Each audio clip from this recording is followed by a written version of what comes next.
ETV ప్రేక్షకులకి నమస్కారం. శుభమస్తు కార్యక్రమానికి స్వాగతం. ఈనాడు శుభమస్తు కార్యక్రమంలోని గ్రహఫల మంచంలో గ్రహాల యొక్క స్థితిగతులు, వాటి యొక్క శుభాశుభ ఫలితాల గురించి పరిశీలిద్దాం. అలాగే ఈరోజు ద్వాదశ రాశుల వారికి అదృష్ట సంఖ్య, అదృష్ట వర్ణం, ప్రతికూల గ్రహాల దోష నివృత్తికై ఎటువంటి పరిహారాలు పాటించాలి అనేటువంటి విషయాలు తెలుసుకుందాం. ఈరోజు స్థిరవారం లేదా శనివారం, శని యొక్క పరిపాలన పూర్తిగా ఉంటుంది. మరో విశేషం, శని త్రయోదశి. శ్రావణ మాసంలో వచ్చేటువంటి శని త్రయోదశి సందర్భంగా శని దోష నివృత్తికే ఎటువంటి పరిహారాలు పాటించాలి అనేటువంటి విషయాలు శుభశ్రావణంలో తెలుసుకుందాం. ముందుగా నేటి పంచాంగ వివరాలు. శ్రీ క్రోధినామ సంవత్సరం, దక్షిణాయనం, వర్ష ఋతువు, శ్రావణ మాసం, బహుళపక్షం.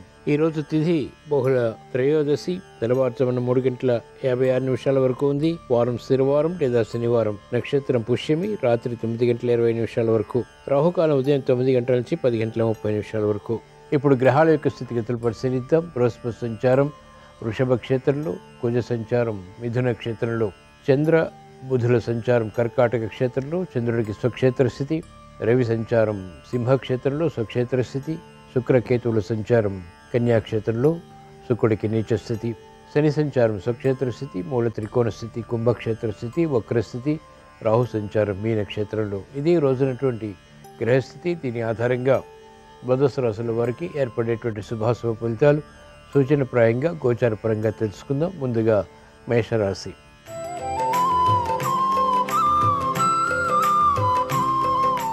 ఈరోజు మేషరాశి వారి ఫలితాన్ని పరిశీలించినట్లయితే స్థిరమైనటువంటి కార్యాచరణ ద్వారా ఆశించినటువంటి ప్రయోజనాలు క్రమక్రమంగా కొనసాగించి విజయాలు పొందగలుగుతారు. ఆర్థిక పరిస్థితి మెరుగవుతుంది. గతంలో చేపట్టలేనటువంటి కార్యక్రమాలు ఇప్పుడు పూర్తి చేసి విజయవంతం కాగలుగుతారు. అభివృద్ధి ఆర్థికంగా కొనసాగుతుంది. గృహ విషయాల అనుకూలం. మెరుగైనటువంటి అవకాశాలు వృత్తి, వ్యాపార, ఉద్యోగ సంబంధిత కార్యక్రమాల్లో సాధ్యపడతాయి. మహిళలకు ప్రోత్సాహకర పరిస్థితులు గృహరీత్యా వృత్తి, వ్యాపార, ఉద్యోగ సంబంధిత కార్యక్రమాల్లో కూడా కొనసాగుతాయి. వ్యాపార అభివృద్ధి, వ్యాపార రంగం వారికి కలిసి వస్తుంది. నూతన ప్రణాళికలు అమలు చేయగలుగుతారు. వ్యాపార విస్తరణ వంటివి కూడా లాభిస్తాయి. అత్యుత్సాహ పరిస్థితులు వైద్య వృత్తి వారికి కొనసాగుతాయి. నూతన కార్యక్రమాలు న్యాయవాద వృత్తి వారికి సత్ఫలితాన్ని కలిగిస్తాయి. ఈరోజు మేషరాశి వారు ప్రతికూల ప్రభావాన్ని దూరం చేసుకుని ఎదుర్కొని అనుకూలంగా మరల్చుకుని మంచి విజయాలు ఇంకా సాధించడానికి శ్రీ వెంకటేశ్వర స్వామిని దర్శించడం, స్మరించడం, పూజించడం శ్రేయస్కరం. ఈరోజు మేషరాశి వారి అదృష్ట సంఖ్య 2. ఈరోజు మేషరాశి వారి అదృష్ట వర్ణం నీలం.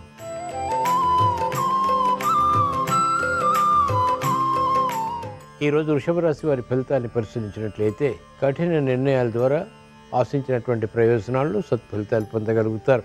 శ్రమ అధికమవుతుంది. మానసిక క్లేశాలు ప్రబలమవుతాయి. సంభాషణల విషయంలో జాగ్రత్తలు వహించాలి. అనుకున్నటువంటి సంఘటనల ద్వారా ఏర్పడినటువంటి దుష్పరిణామాలు ఎదుర్కోవాల్సి వస్తుంది. కాలయాపన అన్ని రంగాల వరకు కొనసాగుతుంది. వ్యాపార రంగం వరకు ప్రతిబంధకాలు వృత్తిపరంగా కొనసాగుతాయి. ఆర్థిక విధి విధానాల్లో లోపాలు వెలుగులోకి వస్తాయి. మహిళలు జాగ్రత్తతో కూడినటువంటి నిర్ణయాలు తీసుకోవాల్సినటువంటి సమయం ఇది. మంచి అవకాశాలు సద్వినియోగపరచుకోలేకపోతారు. కార్యక్రమ నిర్వహణలో నైపుణ్యం విద్యార్థులకి తగ్గుతుంది. అనుచిత పరిస్థితులు ఆర్థికంగా సినీ రంగం వారిని వేధిస్తాయి. ఈరోజు వృషభ రాశి వారు ప్రతికూల ప్రభావాన్ని దూరం చేసుకుని ఎదుర్కొని అనుకూలంగా మరల్చుకుని మంచి విజయాలు ఇంకా సాధించడానికి ఈశ్వరారాధన, ఈశ్వర స్మరణ, ఈశ్వరాభిషేకం వంటి ప్రక్రియలు ఉపకరిస్తాయి. ఈరోజు వృషభ రాశి వారి అదృష్ట సంఖ్య 5. ఈరోజు వృషభ రాశి వారి అదృష్ట వర్ణం ఆకుపచ్చ.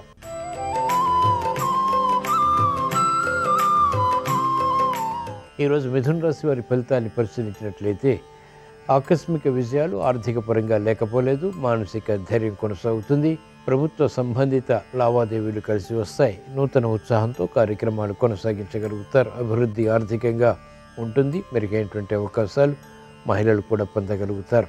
ధైర్యంతో కూడినటువంటి కార్యక్రమాలు, సాహసోపేతమైనటువంటి నిర్ణయాలు క్రీడారంగం వారికి లాభిస్తాయి. వృత్తిపరమైనటువంటి వ్యవహారాల్లో వైద్య వృత్తి వారికి చేయూత లభిస్తుంది. కార్యక్రమాలు వేగవంతంగా న్యాయవాద వృత్తి వారికి లాభిస్తాయి.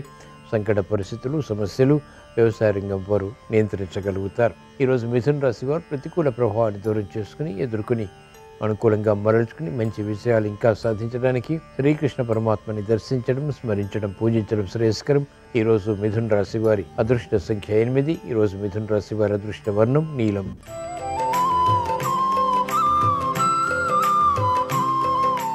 ఈరోజు కర్కాటక రాశి వారి ఫలితాన్ని పరిశీలించినట్లయితే వ్యవహారాల్లో చుక్కెదురు పరిస్థితులు అనుకూలంగా మరల్చుకోగలుగుతారు. ఆర్థిక వ్యవహారాల్లో అనుకూలత ప్రారంభమవుతుంది.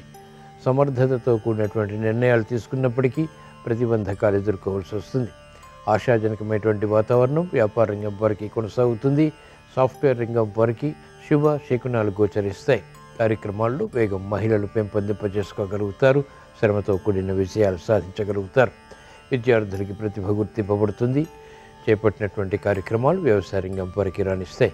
సినీ రంగం వారికి పునః ప్రయత్నాలు లాభిస్తాయి. ఈరోజు కర్కాటక రాశి వారు ప్రతికూల ప్రభావాన్ని దూరం చేసుకుని ఎదుర్కొని అనుకూలంగా మరల్చుకుని మంచి విజయాలు ఇంకా సాధించడానికి శ్రీ లక్ష్మీ నరసింహస్వామిని దర్శించడం, స్మరించడం, పూజించడం శ్రేయస్కరం. ఈరోజు కర్కాటక రాశి వారి అదృష్ట సంఖ్య 6. ఈరోజు కర్కాటక రాశి వారి అదృష్ట వర్ణం తెలుపు.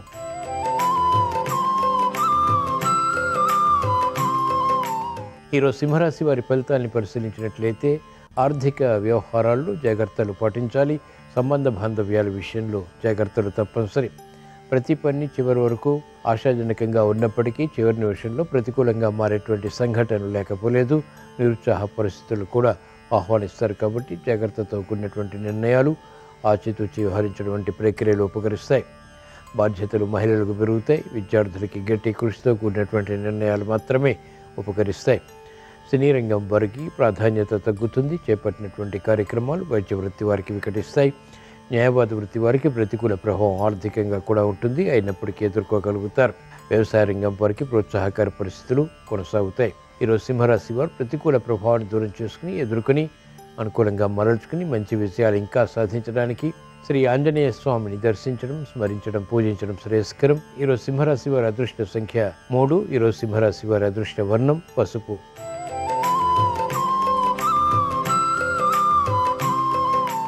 ఈరోజు కన్యారాశి వారి ఫలితాన్ని పరిశీలించినట్లయితే ఆర్థిక విధి విధానాలు లాభదాయకంగా మారతాయి. శత్రువులపై విజృంభించగలుగుతారు. కోర్టు సంబంధిత కార్యక్రమాలు కలిసి వస్తాయి. ఆగిపోయినటువంటి కార్యకలాపాలు పునఃప్రారంభించి కొనసాగించి విజయాలు పొందగలుగుతారు. సంతోష వార్తలు వింటారు. శుభ పరిణామాలు వృత్తి, వ్యాపార, ఉద్యోగ సంబంధిత కార్యక్రమాల్లో ఎదుగుదలను సూచిస్తాయి. నూతన ఉత్సాహంతో విద్యార్థులకి అనుకూలత కొనసాగుతుంది.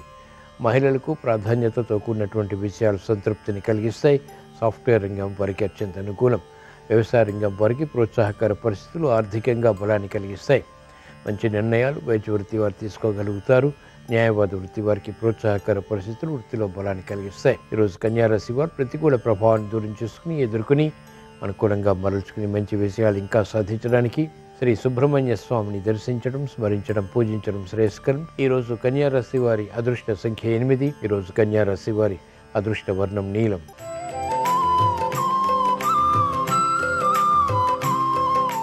ఈరోజు తులారాశి వారి ఫలితాన్ని పరిశీలించినట్లయితే ఆకస్మిక పరాజయాలు ఆర్థికంగా కొనసాగుతాయి. నూతన ఉత్సాహంతో కార్యక్రమాలు ప్రారంభించినప్పటికీ చివరిలో విఘ్నాన్ని చవిచూస్తారు. ప్రయాణాల విషయంలో జాగ్రత్తలు పాటించాలి. పిల్లల విషయంలో ఏమరపాటు పనికిరాదు. నూతన సమస్యలు వెలుగులోకి వస్తాయి. కాలయాపన అన్ని రంగాల వారికి కొనసాగుతుంది. సత్ఫలితాలు వేగవంతంగా పొందలేకపోతారు. వ్యాపార రంగం వారికి పెట్టుబడుల విషయంలో విభేదాలు తలెత్తుతాయి. కాలయాపన ద్వారా ఏర్పడినటువంటి సమస్యలు న్యాయవాద వృత్తి వారికి జటిలమవుతాయి. మెరుగైనటువంటి అవకాశాలు వైద్య వృత్తి వారు వెంటనే పొందలేకపోతారు. నిస్సహాయ పరిస్థితులు సాఫ్ట్వేర్ రంగం వారికి ఉంటాయి. అనుకోనటువంటి కార్యకలాపాలు రాజకీయ రంగం వారికి ప్రతికూలతను పెంచుతాయి. ఈరోజు తులారాశి వారు ప్రతికూల ప్రభావాన్ని దూరం చేసుకుని ఎదుర్కొని అనుకూలంగా మరల్చుకుని మంచి విజయాలు ఇంకా సాధించడానికి శ్రీ వెంకటేశ్వర స్వామిని దర్శించడం, స్మరించడం, పూజించడం శ్రేయస్కరం. ఈరోజు తులారాశి వారి అదృష్ట సంఖ్య 8. ఈరోజు తులారాశి వారి అదృష్ట వర్ణం నీలం.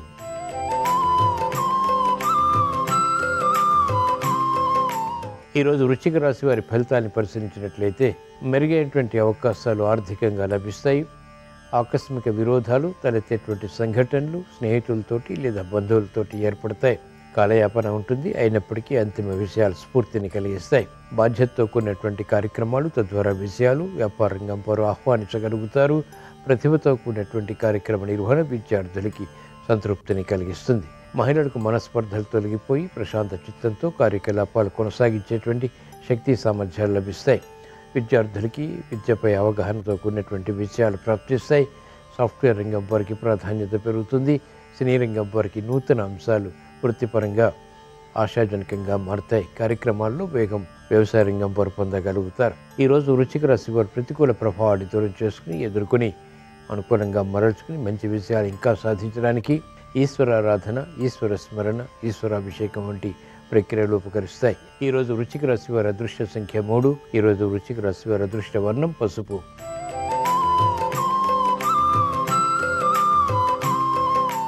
ఈరోజు ధనుసు రాశి వారి ఫలితాన్ని పరిశీలించినట్లయితే ఆకస్మిక పరిణామాలు ఆర్థిక పరంగా చోటు చేసుకుంటాయి. సమర్థతతో కార్యక్రమ నిర్వహణ కొనసాగించవలసినటువంటి ఆవశ్యకత ఉంటుంది. మెరుగైనటువంటి అవకాశాలు వృత్తి, వ్యాపార, ఉద్యోగ సంబంధిత కార్యక్రమాలు లభించినప్పటికీ వాటిని వెంటనే సద్వినియోగపరచుకోలేకపోతారు. ఆశించినటువంటి ప్రయోజనాలు ఆలస్యంగా అనుకూలంగా మరల్చుకోగలుగుతారు. క్రమశిక్షణ విద్యార్థులకి తప్పనిసరి. ఆర్థిక పరిస్థితుల్లో గందరగోళ పరిస్థితులు వ్యాపార రంగం వారు ఎదుర్కోవాల్సి వస్తుంది. సాఫ్ట్వేర్ రంగం వారికి ముందు నొయ్యి వెనుక గొయ్యి వంటి పరిస్థితులు ఉన్నప్పటికీ అంతిమంగా విజయాలు ప్రాప్తిస్తాయి. మంచి అవకాశాలు సినీ రంగం వారు క్రమక్రమంగా పొందగలుగుతారు. ఈరోజు ధనుసు రాశి వారు ప్రతికూల ప్రభావాన్ని దూరం చేసుకుని ఎదుర్కొని అనుకూలంగా మరల్చుకుని మంచి విజయాలు ఇంకా సాధించడానికి శ్రీ ఆంజనేయ స్వామిని దర్శించడం, స్మరించడం, పూజించడం శ్రేయస్కరం. ఈరోజు ధనుసు రాశి వారి అదృష్ట సంఖ్య 6. ఈరోజు ధనుసు రాశి వారి అదృష్ట వర్ణం తెలుపు.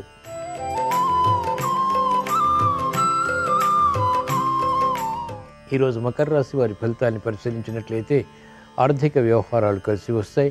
నూతన ఉత్సాహంతో కార్యక్రమ నిర్వహణ కొనసాగించగలుగుతారు. శ్రమ అధికమవుతుంది. చేపట్టినటువంటి కార్యకలాపాలు పదే పదే చేసినప్పటికీ అంతిమ విజయాలు సంతృప్తిని కలిగిస్తాయి. ఆశాజనకమైనటువంటి వాతావరణం గృహపరంగా బలాన్ని కలిగిస్తుంది. పిల్లల విషయంలో అభివృద్ధి ఆనందానికి దోహదపడుతుంది. మెరుగైనటువంటి కార్యకలాపాలు వ్యాపార రంగం వారు ప్రారంభించగలుగుతారు. గతంలో కన్నా మెరుగైనటువంటి వాతావరణం ఆర్థికంగా, వృత్తిపరంగా బలాన్ని కలిగిస్తుంది. విద్యార్థులకి సమయస్ఫూర్తి పెరుగుతుంది, సూక్ష్మత పెరుగుతుంది, ఏకాగ్రత పెరుగుతుంది. క్రమశిక్షణ వ్యవసాయ రంగం వారికి పెరుగుతుంది. నూతన విధి విధానాలతో కూడినటువంటి కార్యకలాపాలు వృత్తిపరంగా కొనసాగించి విజయాలు పొందగలుగుతారు. ఈరోజు మకర రాశి వారు ప్రతికూల ప్రభావాన్ని దూరం చేసుకుని ఎదుర్కొని అనుకూలంగా మరల్చుకుని మంచి విజయాలు ఇంకా సాధించడానికి ఈశ్వర ఆరాధన, ఈశ్వర స్మరణ, ఈశ్వరాభిషేకం వంటి ప్రక్రియలు ఉపకరిస్తాయి. ఈరోజు మకర రాశి వారి అదృష్ట సంఖ్య 8. ఈరోజు మకర రాశి వారి అదృష్ట వర్ణం తెలుపు.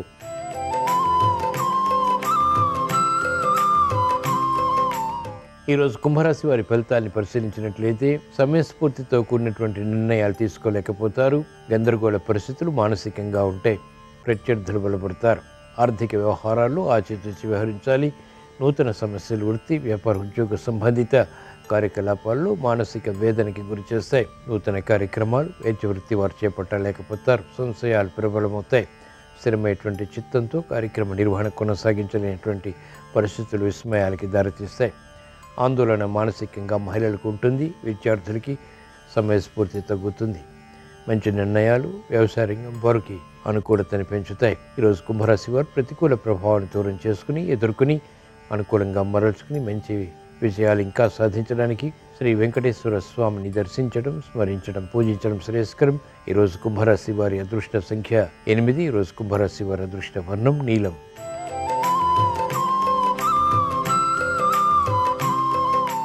ఈరోజు మీన రాశి వారి ఫలితాన్ని పరిశీలించినట్లయితే ఆకస్మిక విజయాలు, ఆకస్మిక పరాజయాలు కొనసాగుతాయి. ఆర్థిక పరిస్థితి కూడా మెరుగవుతుంది. అయినప్పటికీ ఆందోళనకర పరిస్థితులు సమాంతరంగా ఉంటాయి.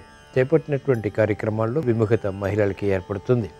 విద్యార్థులకి గట్టి కృషి తప్పనిసరి. ఆర్థిక విధి విధానాలు వ్యాపార రంగం వారికి మొదట ప్రతికూలత, తర్వాత అనుకూలతని కలిగిస్తాయి. శ్రమతో కూడినటువంటి విజయాలు సాఫ్ట్వేర్ రంగం వారు సాధించగలుగుతారు. అనుచిత పరిస్థితుల నుంచి విముక్తి వ్యవసాయ రంగం వారు పొందగలుగుతారు. మెరుగైనటువంటి అవకాశాలకై చేసేటువంటి ప్రయత్నాలు సినీ రంగం వారికి ఊరట కలిగిస్తాయి. ఈరోజు మీన రాశి వారు ప్రతికూల ప్రభావాన్ని దూరం చేసుకుని ఎదుర్కొని అనుకూలంగా మరల్చుకుని మంచి విజయాలు ఇంకా సాధించడానికి ఈశ్వర ఆరాధన, ఈశ్వర స్మరణ, ఈశ్వరాభిషేకం వంటి ప్రక్రియలు ఉపకరిస్తాయి. ఈరోజు మీన రాశి వారి అదృష్ట సంఖ్య 3. ఈరోజు మీన రాశి వారి అదృష్ట వర్ణం తెలుపు. ఇవి ఈరోజు ద్వాదశ రాశుల వారికి ఏర్పడేటువంటి శుభాశుభ ఫలితాలు. ద్వాదశ రాశుల వారికి విఘ్నాలు దూరం కావాలని, అవరోధాలను ఎదుర్కొనేటువంటి శక్తి సామర్థ్యాలు ఏర్పడాలని, అనుచిత పరిస్థితుల్ని అనుకూలంగా మరల్చుకుని విజయాలు సాధించాలని, శని త్రయోదశితో కూడినటువంటి శనివారం సందర్భంగా ఈశ్వరుణ్ణి స్మరిస్తూ ప్రార్థిస్తూ స్వస్తి.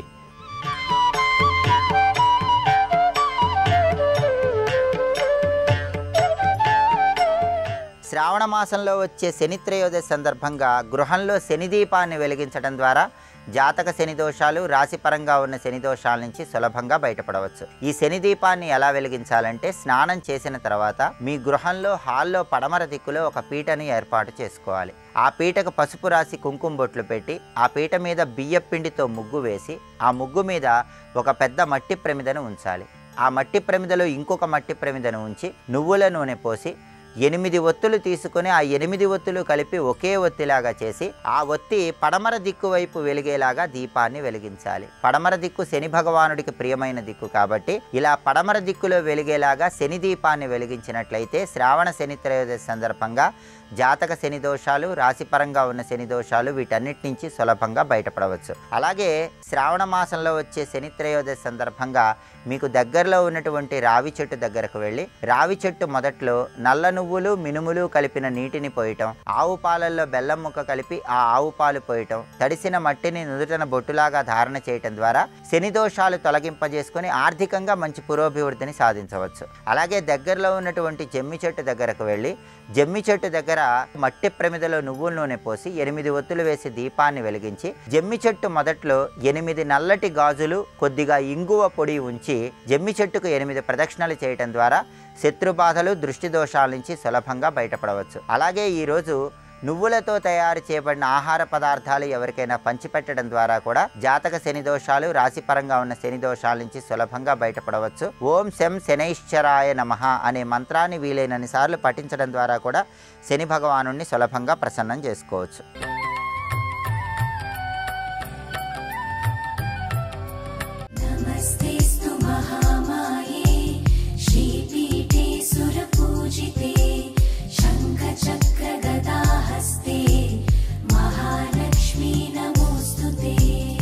మొట్టమొదటి కానుక ఇచ్చే అధికారం ఎవరిది అంటే మామగారిది. మామగారు కానుకివ్వాలి. మామగారు కానుకిచ్చాక వరుడు గణపతి హోమం చేస్తాడు. వరుడు అంటే నా ఉద్దేశం భర్త గణపతి హోమం చేసి ఆయన పాపట తీయాలి. ఆమె పాపట తీసే దగ్గర పాపట తీసి బ్రహ్మరంధ్రం వరకు తీసి జుట్టు 2 పక్కల పాయలుగా తీసి వెనక ముడి వేస్తాడు. అది సీమంతోన్నయనము అన్న మాటకు అర్థం.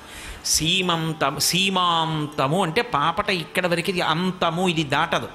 ఉన్నయనము అంటే అక్కడ వరకు పాపట తీసి జుట్టు ఎత్తి ముడివేయుట. అలా కానీ పైకెత్తితే, అలా భర్త కడితే, మామగారు కానుకిస్తే అది సూడిది, అది సీమంతోన్నయం. అలా చేస్తే లోపల ఉండేటటువంటి శిశువు తేజస్సుని పొంది భయంకరమైనటువంటి గ్రహముల వలన ఏ బాధలు పొందకుండా రక్షింపబడుతుంది అని శాస్త్రవాక్కు. అలా చెయ్యమని సీమంతోన్నయం. ఆ పాపటకి అంత ప్రత్యేకత ఉన్నది. ఆ పాపట తీసేటప్పుడు ప్రారంభ స్థానంలో బొట్టు ఉండాలి. ఎందుకంటే ఇక్కడి ఉండేటటువంటి బొట్టు కొద్దిగా నిధనం అవ్వచ్చు, కానీ ఎప్పుడూ పోని బొట్టు ఎక్కడుంటుంది అంటే పాపట ప్రారంభంలో సింధూరంతో అలంకారం చేస్తారు. అందుకే ఇక్కడ సింధూరంతో పెట్టుకుంటే ఆ సింధూరంతో పెట్టుకున్నటువంటి చోట అలాగే ఉండిపోతుంది మత్స. స్నానం చేసినా బొట్టు మరుగునబడలేదు అంటారు. అందుకే అది లక్ష్మీస్థానం. అది భర్తకి ఆయుక్కారకం, అది భర్తకి ఐశ్వర్యకారకం. అది పాపట ప్రారంభ స్థానం లక్ష్మీస్థానం అనడానికి కారణం. 5వది మారేడు దళం. మారేడు దళం చేత్తో పట్టుకొని ఇటు పడాలి అని ఆలోచించకుండా ఈయన పట్టుకొని వేసేస్తే, ఓం నిధనపతయే నమః అని శివలింగం మీద వేశాను. వేసినప్పుడు ఆ శివలింగ ఆ మారేడు దళానికి అడుగున ఉన్నటువంటి ఈనెలు శివలింగానికి తగిలాయి. లక్ష్మీ కటాక్షం. మారేడు దళం బోర్లా పడింది, సరస్వతీ కటాక్షం. బోర్లా పడితే విద్య లభిస్తుంది, ఈనెలు తగిలితే లక్ష్మీ కటాక్షం వస్తుంది. మారేడు దళం ఎటు తగిలినా కూడా ఏదో ఒక కటాక్షాన్ని ఇస్తుంది. అందుకే మారేడు దళంతో శివార్చనకి అంత విశేషమైనటువంటి ప్రఖ్యాతి. అందుకని మారేడు దళం 5వ స్థానం. ఈ 5 కూడా లక్ష్మి యొక్క స్థానములు. అటువంటి తల్లి ఎంతమందికైనా కుమార్తెగా వస్తుంది, కానీ భర్త మాత్రం ఆమెకి ఎప్పుడూ ఒక్కడే. ఎవరు? నారాయణుడే భర్త. ఆమె నారాయణుణ్ణి చేరుతుంది.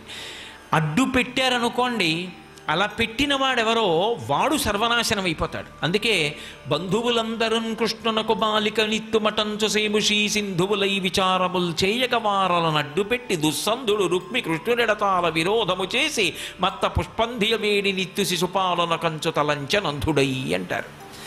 ఆమె ఏ అవతారంలో వచ్చినా ఆమె నారాయణుణ్ణి చెందుతుంది. రుక్మిణిగా వచ్చిందా కృష్ణ భగవానుణ్ణి చేరుతుంది ఆవిడ తప్ప అసలు వాళ్ళిద్దరి మధ్యలోకి వెళ్ళేటటువంటి ప్రయత్నం చేయకూడదు. వాళ్ళిద్దరూ అలా ఎప్పుడూ కలిసి ఉంటుంది ఆ స్వరూపం.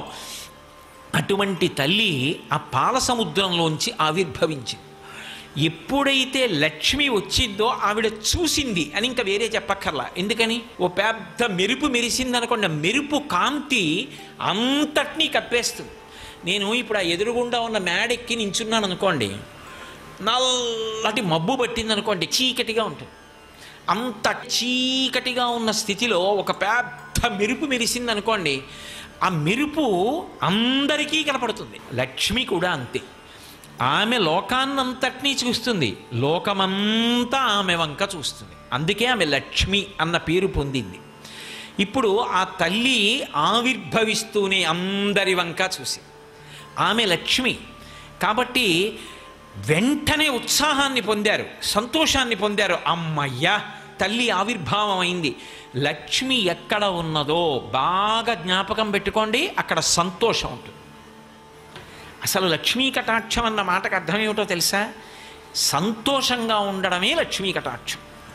ఎన్ని ఉండనివ్వండి, ఎప్పుడు ఇలా ఇలా చెయ్యెట్టుకుని కుమిలిపోతూ ఏదో బాధపడుతూ ఏదో తనకి లేదని విషణ్ణ వదనంతో ఉంటున్నారనుకోండి ఆ ఇంట్లో వాళ్ళు, అప్పుడు వాళ్ళకి లక్ష్మీ కటాక్షం ఉందని చెప్పడం చాలా కష్టం. కానీ తనకి ఏది లేదన్న భావన చేత ఎప్పుడూ సంతోషంగా ఉంటాడు ఒక ఆయన. ఆయన నిజమైనటువంటి లక్ష్మీ కటాక్షం ఉన్నవాడు.